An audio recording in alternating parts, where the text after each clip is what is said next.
You're listening to Codepunk with Bill Ahern and Michael Zuhl, a podcast about the intersection between programming, technology, and the digital lifestyle.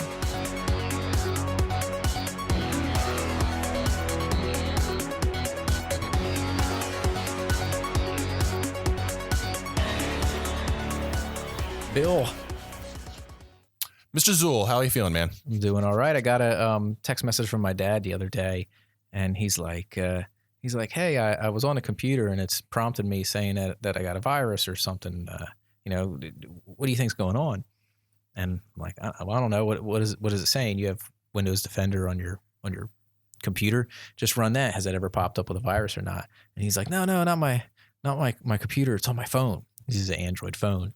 And basically it was one of those videos that on Facebook looks like it's a YouTube video with something stupid, but when you click on it, it's not the actual video with the play button. It's really just an image, and you click on it and it's a link, and then it takes you to some site where it pops some stuff up and, tries to get you to either install or buy anything. And this particular one was one of those things that popped up and said, you have a virus. You need to install this software in order to get rid of it. And it's just such a shady, I don't even know if it's a business model, but it's just such a shady internet thing to do with all of these little virus things floating around, and these little ways that people try to get you through, social engineering and everything to get you to enter in your information or try to make you buy stuff. And I remember the Microsoft one that was going around for a while where it would pop up right on your Windows computer and say, you need to order from Microsoft and pay them, whatever, $45.95 in order to get this removed from your computer. It's like, no. And people would ask me about it because, you're in computers. In addition to fixing my computer, can you remove these viruses? Even though I write software, I don't do desktop support. So right. I'm like, no, you do not have a virus. This is the virus. Yeah. No, I got hit with that one. Well, my girlfriend at the time, that one you're talking about, let's see, goes back to 2005, I think, because that's when and it took me a day and a half to remove it. Because, I went and got all the spyware tools and all the different things, and you're, checking stuff that's running in your task manager, and then you have to go kind of deeper, eventually get down into your registry editor. Right. That one took a long, long time to get out, and it was a hassle. Were you with us when we both worked together over at Digimax, and we actually had to spend like that all-nighter over at a client? Yes. Because they had, and like every machine was infected. So we had to disconnect the entire network and clean every single machine and bring up the network. Yep. And then we had to like make sure all the wires were connected. Yeah. Cause we pulled everything off of the network. Yeah. That was over 24 hours straight of working on that system. Yeah. That was crazy. And it's gotten worse, man. I mean, now we have ransomware where it'll actually encrypt your hard drive and all of your files. And unless you pay these, and there are security experts who consult for corporations, and that corporation goes to them and say, this database or this server that had all this important information on it got hit with ransomware, and they're encrypting it. And they tell us we need to pay them, $20,000 in order to get the data back. And the number one response of security experts is pay them. Yeah. Because there's nothing you can do about it. That amazes me. Well, first, let me just say that I don't know how long, and maybe in your research you came across this. I don't know how long ransomware has been out. I know now it's kind of in the zeitgeist of technology. I only just heard of this maybe a year ago, less than a year. I'm like, and it was my father-in-law, and he knows I'm in technology, and he asked me, this company got hit with ransomware. I'm like, what's ransomware? I mean, the name, it's, I kind of figured it sounds like what it is, right? Like somebody put some sort of virus, I thought, and would threaten to detonate the virus, to set it off. This is actually worse, right? Because now all your stuff's locked up. And I want to say this in a way that it's genius. It's terrible, and I think the people who do it are awful. But in just terms of strictly scientifically speaking, what a diabolical mind to come up with the idea of everybody so wired and connected to their data in very meaningful, important ways that if you were to shut them out of their data, you effectively can ruin their life. That is diabolical, but that is really somebody who thought of that? Yeah, well, the interesting thing, and this has come up recently, is the MongoDB attacks. And I don't know if you've heard the story But apparently a flaw in the MongoDB software is that when you go to install it, in order to install it with authentication, you have to actually install it. It doesn't come install when you install it. It doesn't automatically install it with the authentication enabled, so that you have to log in order to access the data. You have to actually install it with or start it with a switch in order for that to happen. So you end up with a lot of people who have been jumping into basically MongoDB is being attacked, and people are jumping into these systems, and they're basically removing what it looks like they're doing is removing the data, but then they're leaving a message inside of there that says, we have your data. Your data's been, this is a ransomware attack. Pay this much money through Bitcoin, and it's always like a minuscule amount. It's not a lot of money. It's like maybe a couple $100, $500, $600. I think 1,000 at the most.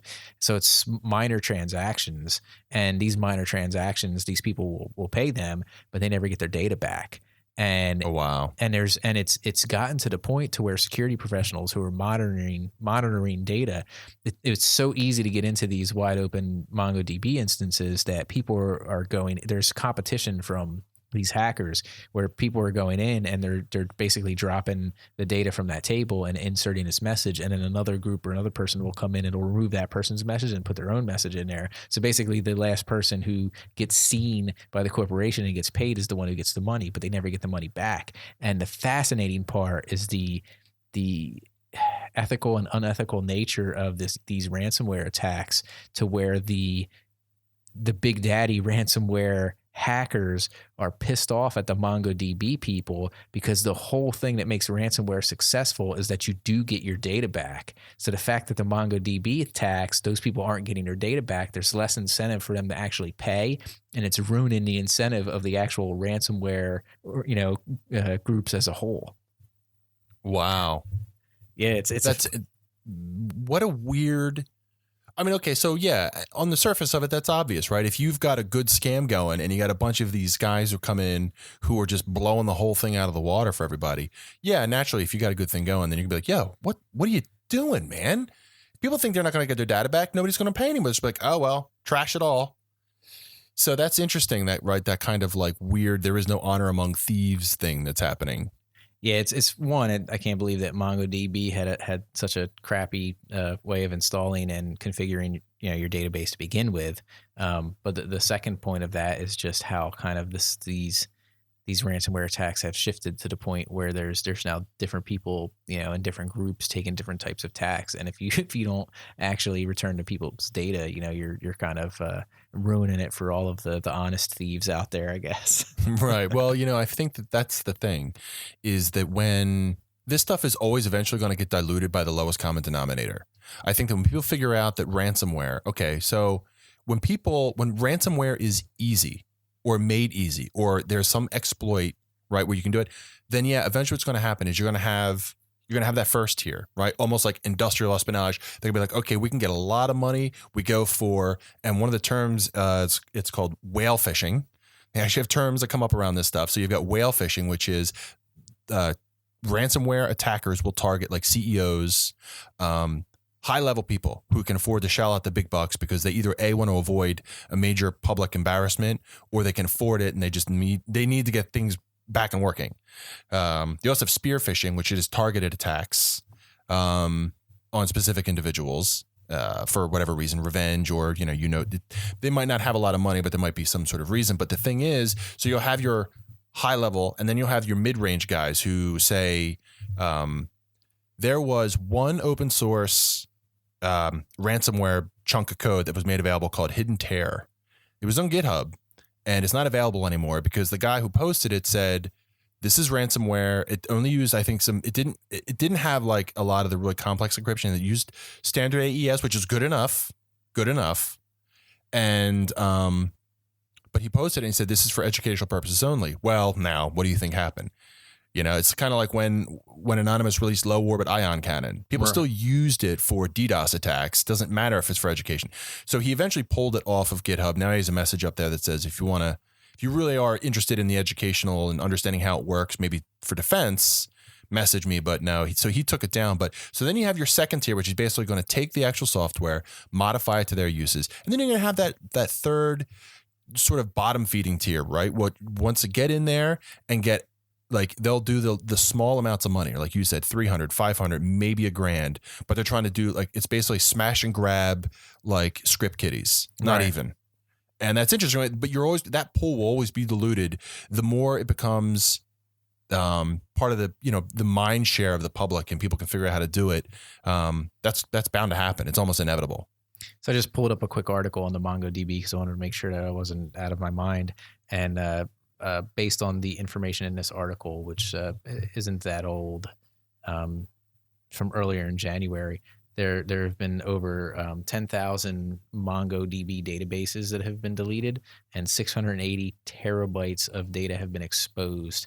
And the interesting thing about this, and this is why I kind of wanted to bring it up, and I didn't mention it earlier because I couldn't remember the name, is that there was an actual website, shodan.io, shodan.io, which was a search engine where you could actually go in there and search product:MongoDB, and it basically, through whatever scanning operation it uses, it returns instances of servers and organizations who are running MongoDB. And so that allowed you to track down MongoDB, and then you could run into old instances that were misconfigured without the proper security settings. And that's how you could then hack into there and actually drop that information. So, I mean, you don't have to be a world-class hacker to do this. I mean, This was as simple as a search engine results and looking for older versions of MongoDB that knew that this flaw, existed, and just hammering them to see which one of them were actually open. And then you just drop the data, leave your note, and wait for the Bitcoins. And I mean, it's just amazing that it's gotten that easy. And this is just a hole. I mean, if you run into somebody who's a legit hacker who has, logged in, cracked your data, and basically encrypted, your hard drive or your data in your database, I mean, you're just not getting that data back unless you pay. There's cryptography 101, and we've talked about cryptography a lot in past episodes. We probably should do a very base level episode one day where we just go over it. But I mean, a lot of cryptography is based on the idea of high level primes that you multiply together. It's very easy to multiply them together, but it's really hard to factor them in order to get back to the original base pair that was used for that encryption. So, and as we move further and further along in our computers being bigger and bigger and having greater capacity and having the ability to, make processes and transactions, we're able to multiply larger and larger and larger numbers, which makes the encryption better and better and better, but it makes it even harder to decrypt because the computers just don't have the capacity, unless you end up with a quantum computer, it really does not have the capacity to start to break down through standard means this encryption. So you're not going to look at this data like you're some, super genius and be like, okay, well, I'll just need to find a secret combination in order to get my data back. It's just not going to work that way. And you are basically, out of luck, and you need to pay the man. And if you're not smart, you could be paying an awful lot of money. And that's why they do the whale fish, and they go for the people where the money is, Yeah. Yeah, the people who can really pull it off, right? Like the really good ones. You also run the risk, right? You're going to do that, and you also run... You can get really big trouble. So it's really a stupid idea to do that. But the interesting thing is, so Microsoft has a ransomware, like a portal for ransomware facts. It's actually pretty interesting. And they have obviously frequently asked questions.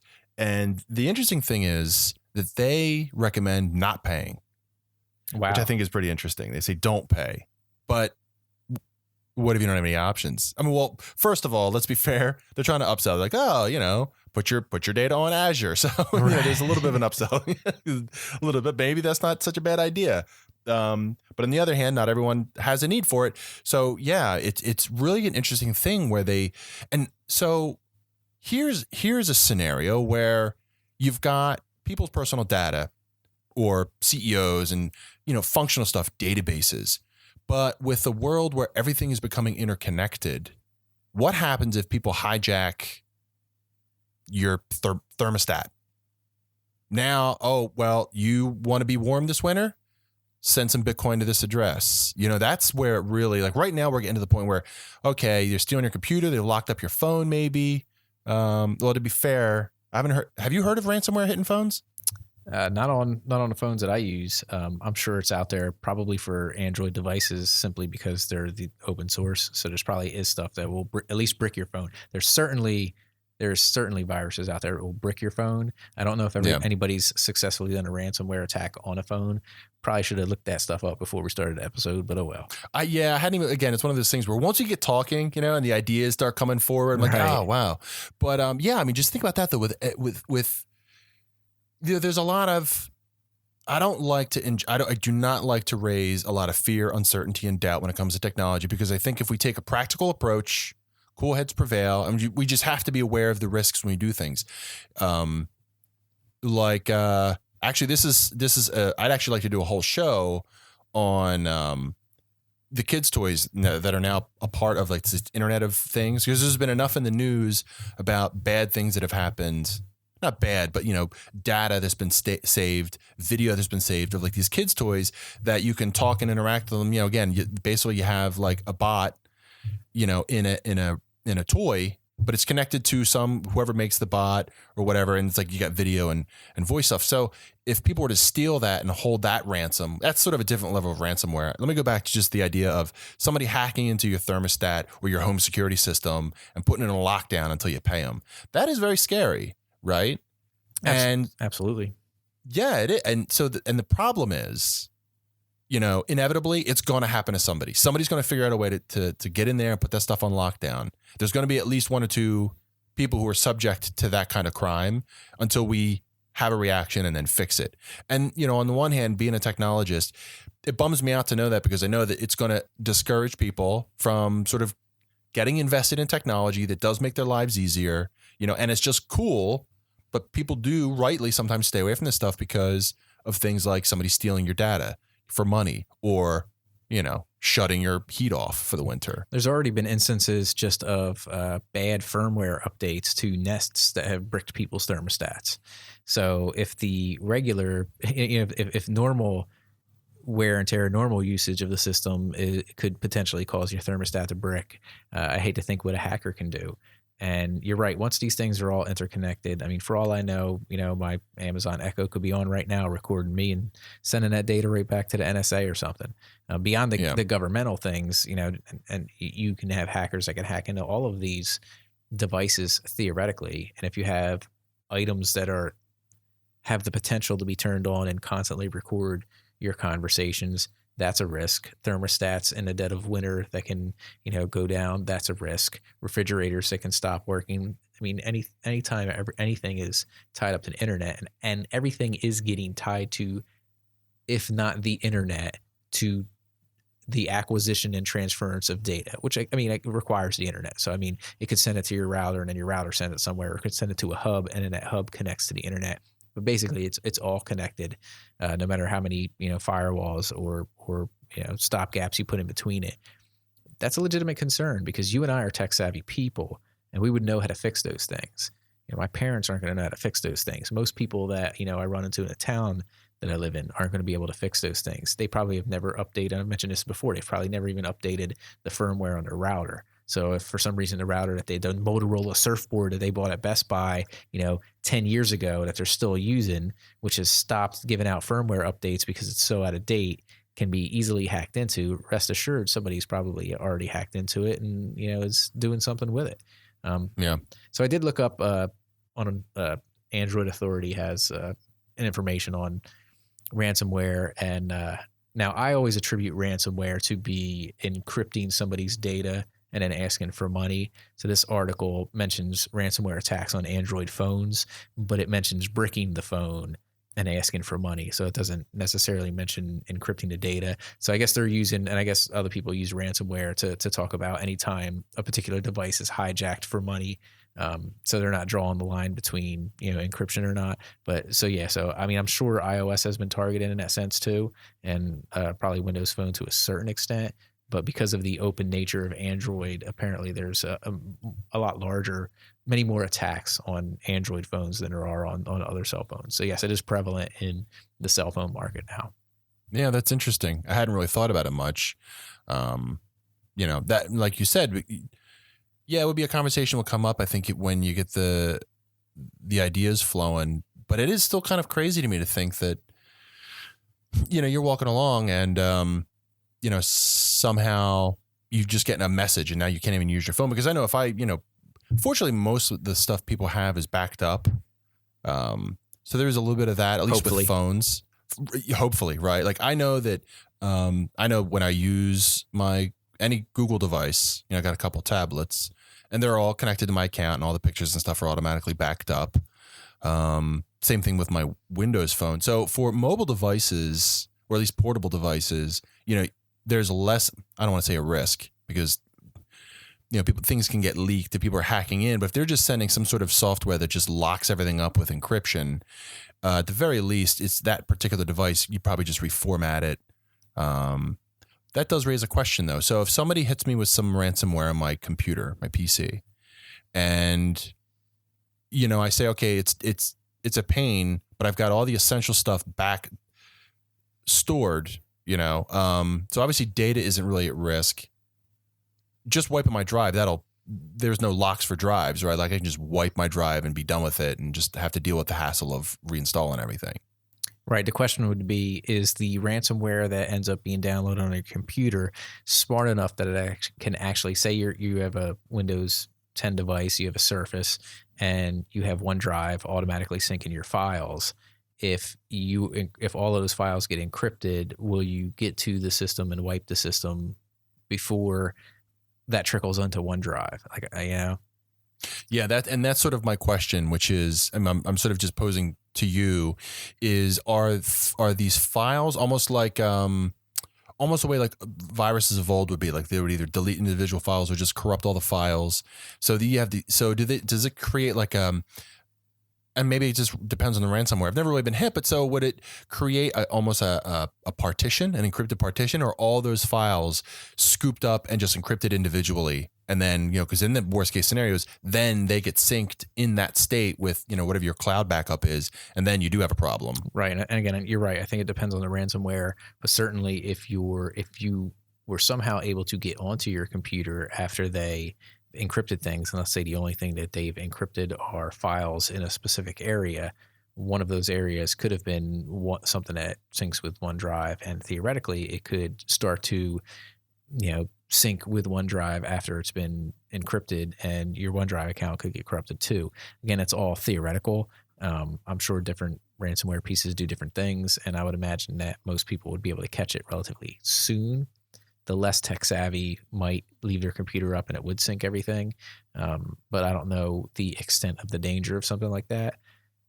I keep a hard copy backup of all of my stuff that's actually up in my OneDrive. So basically I sync almost everything that I work with. All of my videos, all of my photos, all of everything gets synced with OneDrive. And then like once a month, I will get out my my USB hard drive, and I'll actually take a physical copy down onto it. So if I lose any data, because of something like that, I'll lose at most a month's worth, which hopefully is nothing important.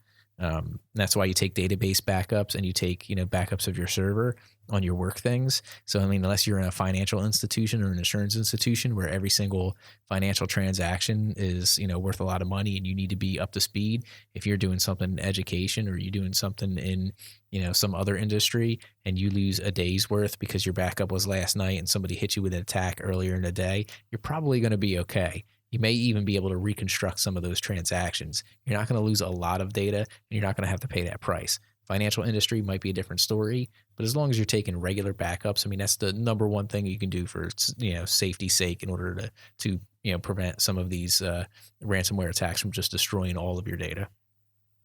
Yeah, I'd be curious to see, going back to when you have the sort of bottom feeder, third tier ransomware hackers, where they don't even really care. They're just doing smash and grab. Oh yeah, we locked your stuff up. Give us $500, and then they're just gone.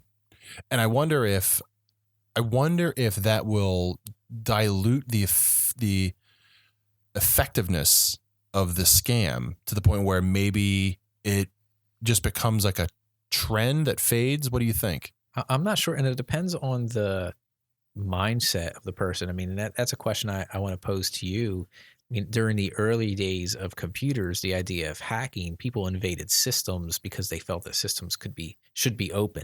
Don't dare lock that door. Don't dare put that firewall in there, I'm going to hack into that system just because I think that systems should be open for use, and I think that data should be free. These early hackers and the hacker ethic was all about doing something because it was a locked door, and I want to see if I can do it. And I don't know how much of that translates into these people with the ransomware. I mean, how many of them are, I'm hacking into this multi-million-dollar corporation and I'm, encrypting their hard drives just because I can, and I know the things that this company does. Maybe they think it's an evil company, or maybe they think that the CEO is greedy, and I'll show him a lesson or whatever. So if you remove the payment aspect of it because it's no longer working, will it stop them, or are some of these people still the ones that are like, you know what, there's a higher ethic than just doing it for money. The money was a side effect, and I'm going to do it anyway. I think the white hat hacker is dead. Do you? I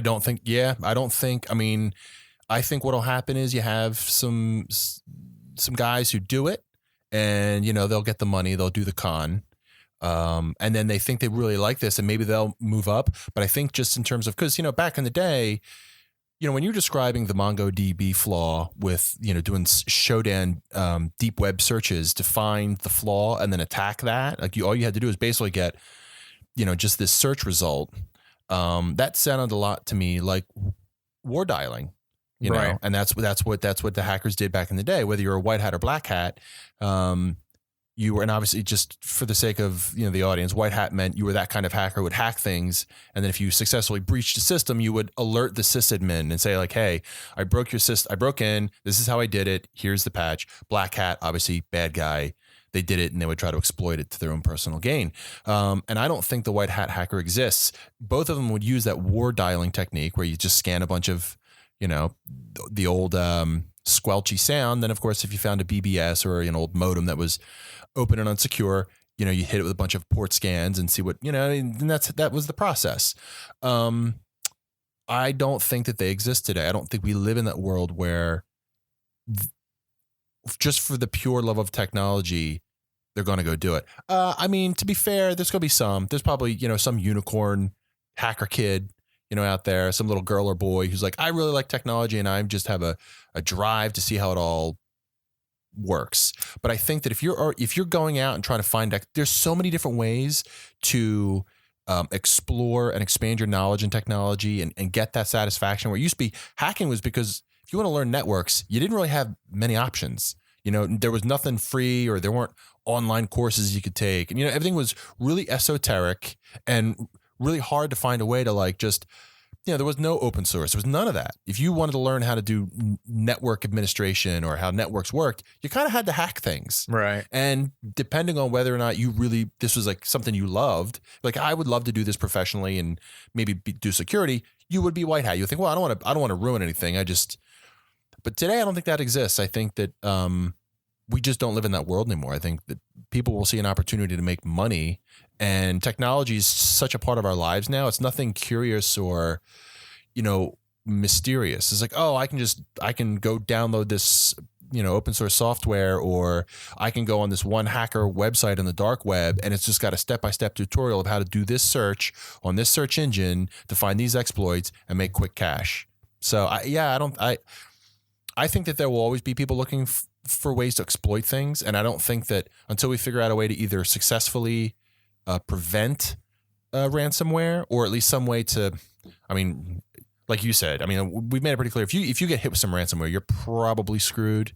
So it's really all about preventative measures. And I think, eventually we'll maybe come up with some methodology that will prevent a majority of them. So it'll be less of an incentive to go try and hit people with ransomware, but there'll always be people there looking to exploit things. I don't know if it'll be a trend, because right now it's pretty much if you get hit with it, you're out of luck. So I don't think so. I think it'll fall off, and when some new, easier method to, attack people will exist. But I don't think that, to answer your question specifically, I don't think there are people who will sort of probe it and do it for moral reasons. Like, hey, you were vulnerable, just want to let you know. No, I think that those days are over. That's just a fantastic closing statement right there. You ran a gamut of kind of the history and everything that we're looking towards. And I was going to ask you where you think this was going towards the future, but you kind of answered that for me too. Did you have any other, closing statements for listeners on the subject of ransomware? I would just say, man, this is one of those things where you want to do a minimal amount of research just to understand if you think you're at risk. I mean, you just need to understand if you're at risk, and if you are, take the necessary precautions to protect yourself, because it's one of those things where once it happens, there's really no way to undo. There's no Control Z for this. Absolutely. I mean, back your stuff up and do not depend solely on online backup. Utilities, Dropbox, OneDrive, they're all great things, but read the terms and services.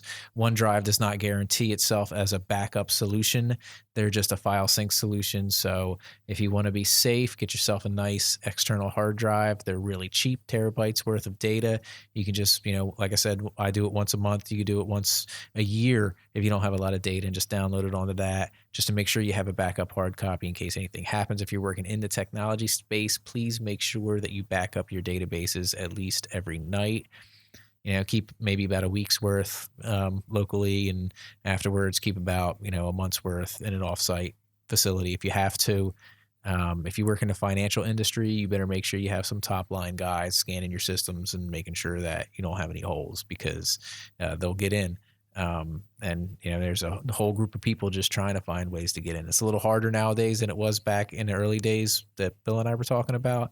But as you can see, there's still a lot of people getting in. And as with the case with the MongoDB thing, there are easy utilities to get at the low level people. So if you are a mid-sized company, small company, and you're outsourcing your IT, you better be on the ball and do your research, because there are people out there, and just because it's ransomware, like we've learned today, it doesn't mean they're actually going to give you your data back once you pay.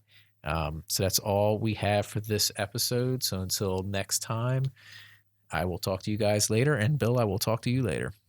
Yep. Take it easy. Take care, everybody. That's it for this episode of Codepunk.